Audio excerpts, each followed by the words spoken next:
आज दुनिया के सारे मुसलमानों की नजरें सिर्फ एक इंसान पर टिकी हुई हैं, मेहदी।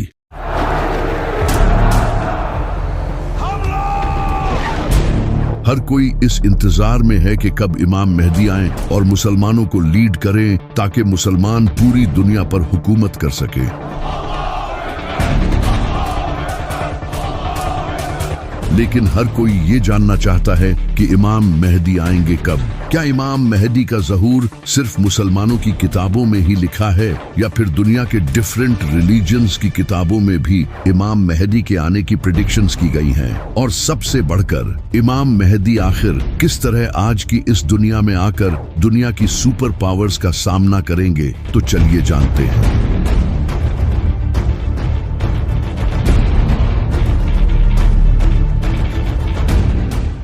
ये जो लफ्ज है महदी, इसका मतलब होता है रहनुमाई करने वाला, यानी कि एक ऐसा इंसान जो लोगों को जुल्म से निकालकर जीत दिलाए। और ये कंसेप्ट नबी सल्लल्लाहु अलैहि वसल्लम के आने से पहले का दुनिया में एग्जिस्ट करता था।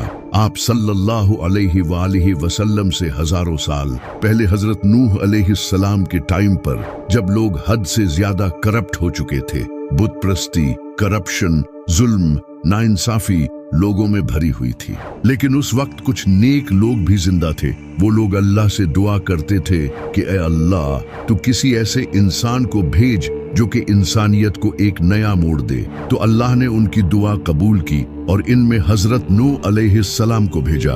उन्होंने इन लोगों को 950 सालों तक वार्न किया, लेकिन इंसानियत बदतरीन हो चुकी थी। उन्होंने हजरत नूह अलैहिस्सलाम की बात नहीं मानी सिवाय कुछ नेक लोगों के। तो अल्लाह ने हजरत नूह अलैहिस्सलाम को एक कश्ती बनाने का हुक्म दिया।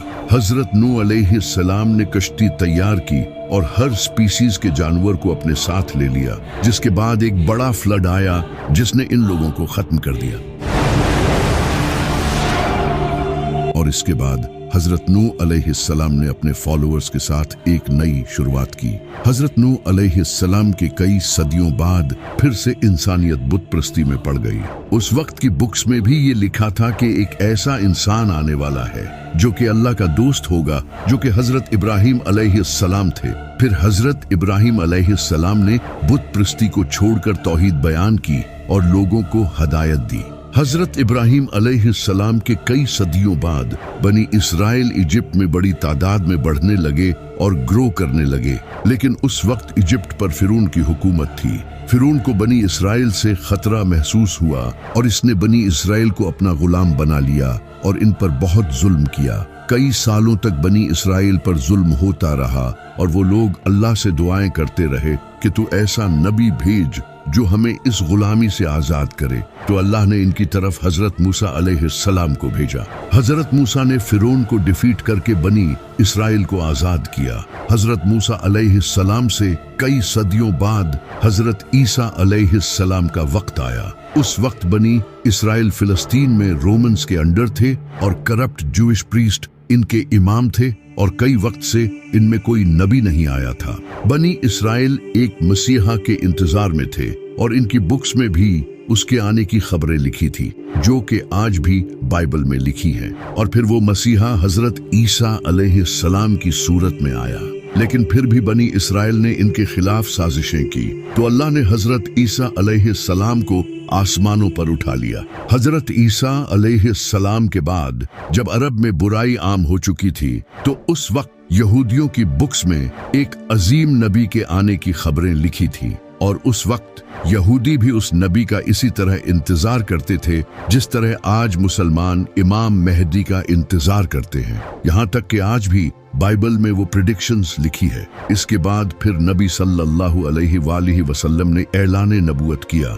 तो ये जो मसीहा का कॉन्सेप्ट है, ये बनी इसराइल में पहले से मौजूद था। इसी वजह से इस्लाम के एक बेहतरीन स्कॉलर और पोएट अल्लामा इकबाल भी इमाम मेहदी के इस कॉन्सेप्ट को नहीं मानते थे। इनका ये कहना था कि ये कॉन्सेप्ट मुसलमानों ने यहूदियों और क्रिश्चियंस से लिया है। जब अब्बासी खिलाफत के दौर में मुसलमानों पर जुल्म हो रहा था, तब मुसलमानों में ये कॉन्सेप्ट फैलने लगा कि बहुत जल्द एक मसीहा आएगा जो सब ठीक कर देगा। अल्लामा इकबाल का कहना था कि मुसलमानों का किसी मसीहा के इंतजार में जुल्म सहते रहना ये बहुत ही खतरनाक है। इसी वजह से वो इमाम मेहदी के इस कॉन्सेप्ट को नहीं मानते थे। सिर्फ अल्लामा इकबाल ही नहीं बल्कि इब्ने खालदून जो एक स्कॉलर और फिलोसोफर थे, वो भी इमाम मेहदी से रिलेटेड अहादीस की सनद से अग्री नहीं थे। लेकिन अगर देखा जाए तो इमाम मेहदी से रिलेटेड अहादीस तकरीबन हर बड़ी हदीस की किताब में मौजूद हैं, सिवाय बुखारी और मुस्लिम के। सुन्नी और शिया दोनों किताबों में कई अहादीस मौजूद हैं, वो भी बिल्कुल सही सनद के साथ। सिर्फ इस्लाम ही नहीं बल्कि दुनिया के आज हर बड़े मजहब की किताबों में एक मसीहा के आने की प्रेडिक्शंस मौजूद है। जैसा कि मेसोपोटामिया में एक चरवाहे का जिक्र मौजूद है जो कि मसीहा होगा, और इजिप्ट में एक ओसिरिस नाम के इंसान का जिक्र है जो कि जमीन को दोबारा जिंदा करेगा। इसी तरह ज़ोरोआस्ट्रियन मजहब में एक ज़ाराथुस्ट्रा नाम के इंसान का जिक्र है जो कि आखिरी वक्त में पैदा होगा और एक बड़ी जंग लड़ेगा। इसी तरह हिंदू कल की अवतार को मानते हैं जो कि कलयुग के वक्त आएगा। वो सफेद रंग के घोड़े पर सवार होगा और इसके हाथ में तलवार होगी जो कि जुल्म के खिलाफ लड़ेगा और पूरी दुनिया में दीन फैलाएगा। बुद्धिज्म में भी एक मैत्रेय नाम के इंसान का जिक्र है जो कि उस वक्त आएगा जब लोग दीन से फिर जाएंगे। वो सच फैलाएगा और दुनिया को सीधी राह दिखाएगा। इसी तरह यहूदी भी अपने मसीहा को मानते हैं जो कि फ्यूचर में आने वाला है, लेकिन उनका वो मसीहा दज्जाल होगा जो कि इन्हें लीड करेगा और थर्ड टेंपल को बिल्ड करेगा। वही क्रिश्चियंस हजरत ईसा अलैहिस्सलाम के नज़ूल को मानते हैं जिन्हें मुसलमान भी मानते हैं। तो ये मसीहा का कॉन्सेप्ट हर मजहब में मौजूद है, और इस्लाम में भी इमाम मेहदी का कॉन्सेप्ट खुद बनाया नहीं गया बल्कि ये सही हदीसों में मौजूद है। यहाँ तक कि अमेरिका का प्रेसिडेंट जो बाइडेन भी इमाम मेहदी के बारे में जानता है। I didn't know the difference that existed. I didn't know what the hidden imam. I didn't know what the hidden imam. I didn't know what the hidden imam. और Netanyahu भी ये जानता है कि मुसलमान दोबारा से खिलाफत कायम करेंगे। They don't want any Western presence here, and guess what? Increasingly, they don't want any Western presence here either. They have dreams of reestablishing the caliphate. लेकिन यहाँ सबसे बड़ा सवाल यही है कि आखिर किस तरह इमाम मेहदी इस दुनिया की बड़ी पावर्स को चैलेंज करेंगे जिनके पास एडवांस वेपन्स हैं, जो इस पूरी दुनिया की इकोनॉमी तक को कंट्रोल करते हैं। We have the strongest economy in the world. जिनके पास आज के हर मुसलमान का डेटा मौजूद है। आखिर एक इंसान किस तरह इन सब को शिकस्त देगा, जबकि इमाम मेहदी के इस दुनिया में आने से पहले हालात और ज्यादा डिफिकल्ट हो जाएंगे। सीरिया में जुल्म हो रहा होगा जो आज भी हो रहा है। After years of laying dormant, the civil war in Syria is suddenly dynamic again. दज्जाली निजाम आ चुका होगा, ग्रेटर इसराइल बन चुका होगा, जिसे खुद नेतन्याहू ने पूरी दुनिया के सामने शो किया है। The whole Middle East changes. We tear down the walls of enmity. We bring the possibility of prosperity and peace to this entire region. उस वक्त फिलिस्तीन को तो सिर्फ हिस्ट्री की बुक्स में ही याद किया जाएगा, और इंडिया में भी मुसलमानों पर बहुत जुल्म हो रहा होगा। नबी सल्लल्लाहु अलैहि वसल्लम ने फरमाया, उस वक्त दुनिया की कौमें तुम्हारे खिलाफ लड़ने के लिए एक दूसरे को दावत देंगी, और उस वक्त मोमिन बहुत कम होंगे और जमीन जुल्म से भर चुकी होगी। आप सल्लल्लाहु अलैहि वसल्लम की हदीस है, आपने फरमाया था कि जब अरब के एक बादशाह की मौत होगी, ये बादशाह मोहम्मद बिन सलमान हो सकता है। शहजादा मोहम्मद बिन सलमान ने अमरीकी अरकान कांग्रेस से कहा है, मुझे कत्ल करने की कोशिश की जा सकती है। बादशाह की मौत के बाद अगले बादशाह के लिए कॉन्फ्लिक्ट होगा। तभी एक इंसान काबा के पास आएगा जहां कुछ लोग उसकी बैत करेंगे, और ये 313 लोग होंगे जो दुनिया के डिफरेंट इलाकों से सफर करके आएंगे। जिस तरह इस्लाम की सबसे पहली जंगे बद्र में भी सिर्फ 313 मुसलमान थे,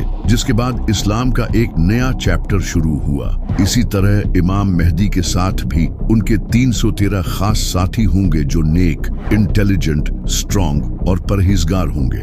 और कई अहादीस में आता है कि वो ऐसे लोग होंगे जिन्हें दुनिया में कोई नहीं जानता होगा, लेकिन अल्लाह के नजदीक इनका बड़ा मुकाम होगा, और इनमें से एक इंसान के पास 40 इंसानों जितना इल्म होगा।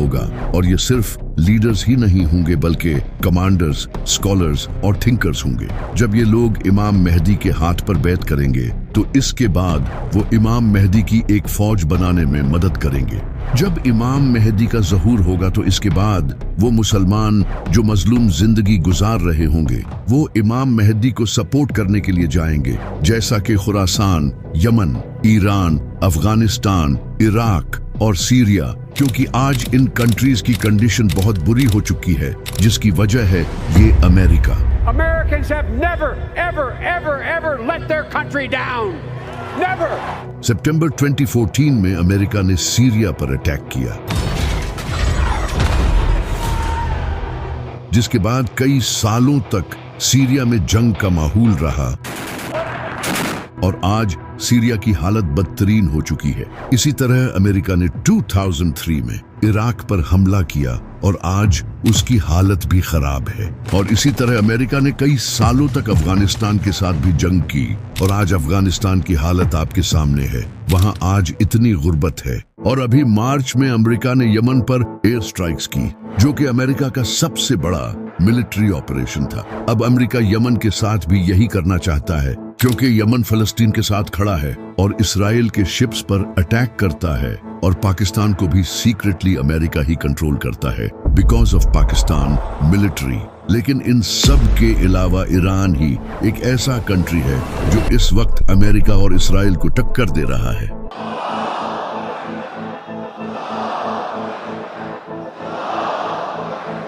जिसे इसराइल खुद अपने लिए एक बड़ा खतरा समझता है। What's the greatest threat right now that Israel faces? Iran. You want the three threats? Give me the three threats. Iran, Iran, Iran. And everything should be done to prevent Iran, the world's most dangerous regime, from developing the world's most dangerous weapons. और America भी ये जानता है कि Iran काफी powerful है। जब Donald Trump से पूछा गया कि ईरान काफी वीक है, आप उस पर हमला क्यों नहीं करते, तो ट्रंप ने आगे से ये कहा, Now that Iran is so weak, isn't it the right time to hit their nuclear facilities once and for all? So you say Iran is so weak. I appreciate you saying that. They're not weak. They're very strong right now, and we're not. Iran ही वो country होगा जो इमाम मेहदी को सबसे पहले support करेगा, क्योंकि नबी सल्लल्लाहु अलैहि वसल्लम ने फरमाया था कि खुरासान से काले झंडे लहराती हुई फौजें मेहदी को सपोर्ट करने के लिए जाएंगी। नबी सल्लल्लाहु अलैहि वसल्लम के टाइम में खुरासान ये था, जिसमें आज का अफगानिस्तान, ईरान, पाकिस्तान और दूसरे कंट्रीज का कुछ हिस्सा आता है। लेकिन इन सब कंट्रीज के इन पार्ट्स का नाम खुरासान नहीं है, सिवाय ईरान के। ईरान में आज भी खुरासान नाम का एक प्रोविंस है। और जैसा कि आप सल्लल्लाहु अलैहि वसल्लम ने फरमाया था कि खुरासान से काले झंडे लहराते हुए फौजें इमाम मेहदी को सपोर्ट करने जाएंगी। और आप अच्छे से जानते हो कि काला झंडा किनका है। तो इसी वजह से ईरान वो वाहिद ऐसा कंट्री होगा जो इमाम मेहदी को सपोर्ट करेगा, क्योंकि बहुत जल्द ईरान एक न्यूक्लियर पावर बनने जा रहा है। To prevent Iran from acquiring a nuclear weapon. That Iran does not ever get nuclear weapons. वो सीक्रेटली न्यूक्लियर वेपन्स बना रहा है, जिसके बाद सिर्फ पाकिस्तान ही ऐसा वाहिद इस्लामी कंट्री नहीं होगा जिसके पास न्यूक्लियर वेपन्स होंगे। जब ईरान के पास न्यूक्लियर वेपन्स होंगे तब अमेरिका और इसराइल उससे जंग लड़ने का कभी नहीं सोचेंगे। और ईरान वाहिद ऐसा कंट्री है जो इमाम मेहदी के ज़हूर के इंतजार में है। और ईरान वाहिद ऐसा कंट्री है जहां इस्लामिक सिस्टम है, जबकि दूसरी तरफ सऊदी अरब और बाकी अरब कंट्रीज अमेरिका के तलवे चाट रहे हैं। सऊदी अरब तो इसराइल को ऑयल बेच रहा है और वही ऑयल उनके रॉकेट्स में यूज होता है जो रॉकेट्स फिलिस्तीनियों पर गिरते हैं। और सऊदी अरब में आज भी बादशाहत का निजाम है। जब खुरासान से फौजें इमाम मेहदी को सपोर्ट करने जाएंगी तो इससे पूरी दुनिया को पता चल जाएगा कि अरब में एक इंसान पावर गेन कर रहा है, जो कि वेस्टर्न कंट्रीज के लिए खतरा होगा। तो वेस्टर्न मीडिया इमाम मेहदी पर इल्जाम लगाएगा कि वो एक टेररिस्ट है। और नेटो कंट्रीज जैसा कि अमेरिका, इसराइल इमाम मेहदी के खिलाफ एक फौज रवाना करेंगे, जिस फौज का लीडर सुफियानी होगा। सुफियानी एक फितना होगा जिसके पीछे वेस्टर्न कंट्रीज होंगे। ये एक ऐसा इंसान होगा जो देखने में बड़ा ही इबादत गुजार होगा, लेकिन अहले बैत के मानने वालों का दुश्मन होगा और सीरिया से निकलेगा और मुआविया की नस्ल से होगा। ये इराक और सीरिया में बहुत कत्ले आम मचाएगा। इमाम अली अलैहिस्सलाम ने फरमाया, सुफियानी सीरिया से निकलेगा, उसके चेहरे का रंग लाल होगा, उसके बाल हल्के होंगे, उसके चेहरे पर निशान होगा, वो मस्जिदों को तोड़ेगा और नबी सल्लल्लाहु अलैहि वसल्लम के मानने वालों को कत्ल करेगा। इमाम बाकर अलैहिस्सलाम ने फरमाया, सुफियानी उसी साल निकलेगा जिस साल इमाम मेहदी का ज़हूर होगा। और इमाम जाफर सादिक अलैहिस्सलाम ने फरमाया, सुफियानी का आना तय है, ये इमाम मेहदी से 15 महीने पहले आएगा। इमाम ज़ैनुल आबदीन अलैहिस्सलाम ने फरमाया, जब सुफियानी निकलेगा तो लोगों के दिल खौफ से भर जाएंगे, फिर इराक और सीरिया में खुलेआम खून बहेगा, वो औरतों और बच्चों को कत्ल करेगा। अब ये जो सुफियानी है, इसकी पर्सनैलिटी मुआविया से सिमिलर होगी, जैसे मुआविया ही दोबारा इस दुनिया में आया हो, क्योंकि ये भी मुआविया की तरह अबू सुफियान की नस्ल से होगा। और जिस तरह मुआविया सीरिया का गवर्नर था और सीरिया में उसके काफी सपोर्टर्स थे, इसी तरह सुफियानी भी सीरिया से ही निकलेगा। और जिस तरह इमाम अली अलैहिस्सलाम का कैपिटल कूफा था, इसी तरह सुफियानी भी कूफे पर हमला करेगा। इमाम जाफर सादिक अलैहिस्सलाम ने फरमाया, मेहदी के ज़हूर से पहले सीरिया में सिविल वॉर होगी, जिसके बाद सुफियानी निकलेगा। और आप ये जानकर हैरान होंगे कि सीरिया में पिछले कई सालों से एक बड़ी सिविल वॉर जारी रही थी। It is time to end this brutal civil war. Full-scale civil war. Dragged into civil war to escape the civil war. जिसका फायदा उठाकर अमेरिका ने सीरिया पर हमला किया था। और जो आज सीरिया की हालत है, यहाँ से ऐसा लीडर निकल सकता है, क्योंकि सीरिया में कई टेररिस्ट लीडर्स रहते हैं। तो जब इमाम मेहदी का ज़हूर होगा तो सुफियानी इमाम मेहदी के खिलाफ एक फौज भेजेगा, लेकिन वो फौज रेगिस्तान में बैदान नामी जगह पर जमीन में धंस जाएगी, जो कि अल्लाह की तरफ से एक मुजज़ा होगा। ये देखकर जो मुसलमान इमाम मेहदी को झूठा मानते होंगे, वो भी इनकी बैत करेंगे। यहाँ तक कि कुछ यहूदी और ईसाई भी इन्हें पहचान लेंगे और इन्हें अपना लीडर एक्सेप्ट कर लेंगे। लेकिन कुछ स्कॉलर्स जो डॉलर्स के पीछे होंगे, इमाम मेहदी को झूठा और दज्जाल कहेंगे, और मीडिया भी फुल प्रोपेगेंडा चलाएगा, इन्हें झूठा कहेगा और मुसलमानों को इनके खिलाफ करने की कोशिश करेगा, क्योंकि इमाम मेहदी उस वक्त तक दुनिया की बड़ी पावर्स के लिए एक खतरा बन चुके होंगे। जब सुफियानी को पता चलेगा कि उसकी आर्मी रेगिस्तान में धंस चुकी है, तो वो एक और बड़ी आर्मी तैयार करेगा और वेस्टर्न कंट्रीज उसकी इस आर्मी में हेल्प करेंगे, जिसके बाद इमाम मेहदी और सुफियानी के दरमियान एक बड़ी जंग होगी। यानी कि एक तरफ इमाम अली अलैहिस्सलाम की नस्ल से इमाम मेहदी होंगे और दूसरी तरफ मुआविया की नस्ल से सुफियानी होगा। इस जंग में इमाम मेहदी सुफियानी को हरा देंगे और सुफियानी को भी कत्ल करेंगे। सुफियानी के कत्ल के बाद अरब में इमाम मेहदी की पावर मजीद बढ़ जाएगी और ज्यादा लोग उनको सपोर्ट करने लगेंगे। और इमाम मेहदी के जो 313 साथी होंगे, इन हर एक के नीचे कई हजारों या फिर लाखों सोल्जर्स होंगे।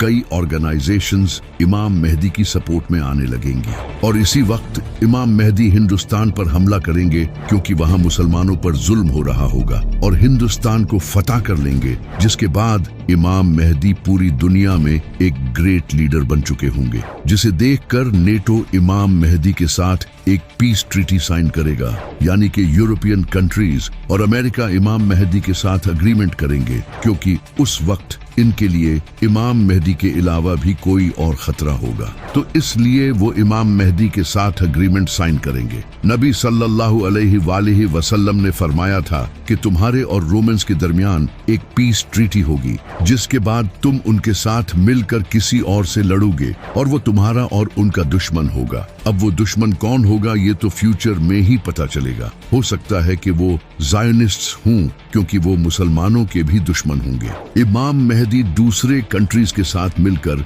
उसके खिलाफ जंग करेंगे और ये जंग मुसलमान क्रिश्चियंस के साथ मिलकर जीत जाएंगे।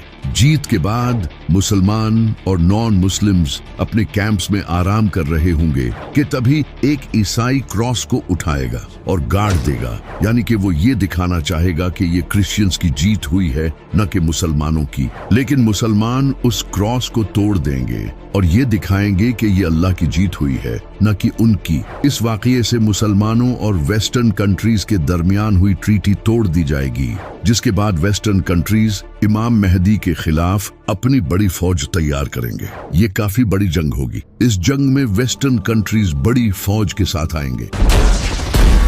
इनके पास high tech AI weapons, drones, missiles और फाइटर जेट्स होंगे। जब मुसलमान इनकी फौज को देखेंगे तो नबी सल्लल्लाहु अलैहि वसल्लम ने फरमाया कि मुसलमानों की फौज का एक हिस्सा ये जंग छोड़कर भाग जाएगा, जिसे अल्लाह कभी माफ नहीं करेगा, और एक हिस्सा इस जंग में शहीद होगा जो कि उस वक्त का बेहतरीन शहीद होगा, और एक हिस्सा ये जंग जीत जाएगा जिसे अल्लाह दोबारा नहीं आजमाएगा। ये बड़ी ही खतरनाक जंग होगी।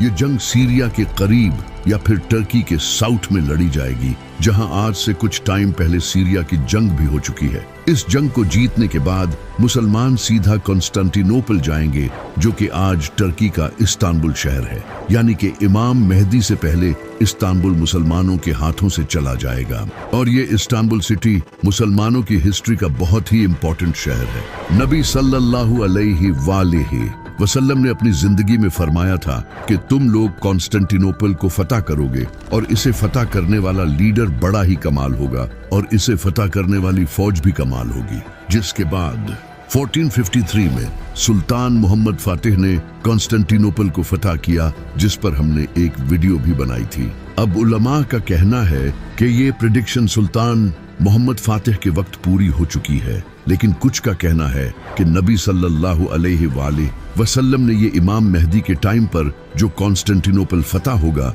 उसके बारे में फरमाया था। जब इमाम मेहदी अपनी फौज लेकर कॉन्स्टेंटिनोपल की तरफ जाएंगे तो उस वक्त मुसलमानों की फौज ऊंची आवाज में अल्लाहु अकबर के नारे लगाते हुए जाएगी, और इनकी आवाज दूर दूर तक पहुंचेगी, जिसे देखकर दुश्मन डर जाएंगे और वो कॉन्स्टेंटिनोपल बगैर किसी जंग के मुसलमानों के हवाले कर देंगे। इस जंग को जीतने के बाद मुसलमान अभी उस जंग का सामान समेट ही रहे होंगे कि तभी उन्हें खबर मिलेगी कि दज्जाल आ चुका है। ये शैतान होगा जो कि मुसलमानों में फसाद डालने के लिए पुकारेगा और कहेगा कि दज्जाल ने तुम्हारे घरों पर कब्जा कर लिया है। मुसलमान ये सुनते ही डर जाएंगे। इमाम मेहदी अपनी फौज को लेकर वापस से सीरिया या फिर इराक जाएंगे ताकि इन लोगों को बचा सकें, लेकिन जैसे ही वो वहां पहुंचेंगे दज्जाल सच में वहां आ चुका होगा, जिसके बाद हजरत ईसा अलैहिस्सलाम का ज़ुहूर होगा, जो कि हम अगली वीडियो में जानेंगे।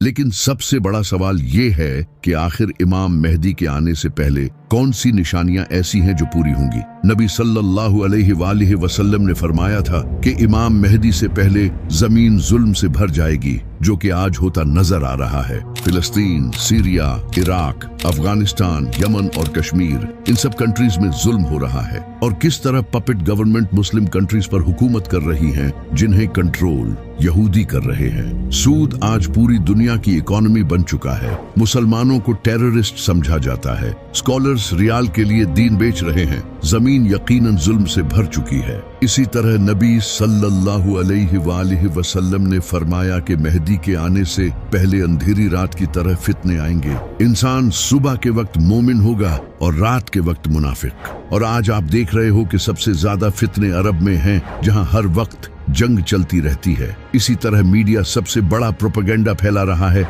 जिसका कुछ पता नहीं कि सच क्या है और झूठ क्या। लेकिन कई प्रेडिक्शंस ऐसी भी हैं जो कि अभी पूरी नहीं हुई, जैसे कि नबी सल्लल्लाहु अलैहि वसल्लम ने फरमाया था कि इमाम मेहदी के आने से पहले यमन से एक इंसान निकलेगा। वो लोगों को सच और इमाम मेहदी की तरफ बुलाएगा। जब वो निकलेगा तो मुसलमानों के लिए हथियार बेचना अलाउड नहीं होगा, और ये सुफियानी के टाइम ही आएगा। इस वक्त अगर देखा जाए तो यमन में हुतीज का ग्रुप ऐसा है जो फिलिस्तीन के साथ खड़ा है, जो कि खुद को अहले बैत की नस्ल के कहते हैं। ये हुतीज इसराइल के शिप्स को डिस्ट्रॉय करते हैं जो यमन के पास से गुजरते हैं, तो हो सकता है कि वो इन्हीं में से कोई हो। इसी तरह नबी सल्लल्लाहु अलैहि वसल्लम ने फरमाया था कि ईस्ट से एक बड़ी आग निकलेगी जो कि 3 रातों तक देखी जाएगी। लोग उसे देखकर खौफ का शिकार हो जाएंगे। अब ये आग एक न्यूक्लियर एक्सप्लोजन भी हो सकता है, जैसा कि ईरान जो कि अरब के ईस्ट में है वो सीक्रेटली न्यूक्लियर वेपन्स बना रहा है। तो हो सकता है कि ईरान एक बड़ा न्यूक्लियर टेस्ट करे, क्योंकि अमेरिका और इसराइल सब ईरान के न्यूक्लियर वेपन्स बनाने से डरे हुए हैं। तो अगर ईरान ने ये न्यूक्लियर एक्सप्लोजन किया तो इससे सच में लोग डर जाएंगे। और जैसा कि नबी सल्लल्लाहु अलैहि वसल्लम ने फरमाया था कि ये आग 3 दिनों तक जारी रहेगी, इसका मतलब कि मीडिया भी इसकी कवरेज करेगा। इमाम जाफर सादिक अलैहिस्सलाम ने फरमाया कि इमाम मेहदी के ज़ुहूर से 15 दिन पहले एक इंसान को काबा के पास कत्ल किया जाएगा। इसका नाम नफ्से ज़किया होगा। ये इंसान मोस्ट लाइकली एक इस्लामी एक्टिविस्ट होगा जो कि लोगों को सच बताने की कोशिश करेगा, लेकिन सऊदी हुकूमत शायद इसे कत्ल करवा देगी। तो ये कुछ ऐसी निशानियां हैं जो कि इमाम मेहदी के आने से पहले पूरी होंगी। लेकिन ये निशानियां भी बहुत जल्द पूरी होने वाली हैं, क्योंकि नबी सल्लल्लाहु अलैहि वसल्लम ने फरमाया था कि आखिरी वक्त में क़यामत की निशानियां इस तरह पूरी होंगी जिस तरह तस्बीह टूटने के बाद इसके दाने एक के बाद एक गिरते चले जाते हैं।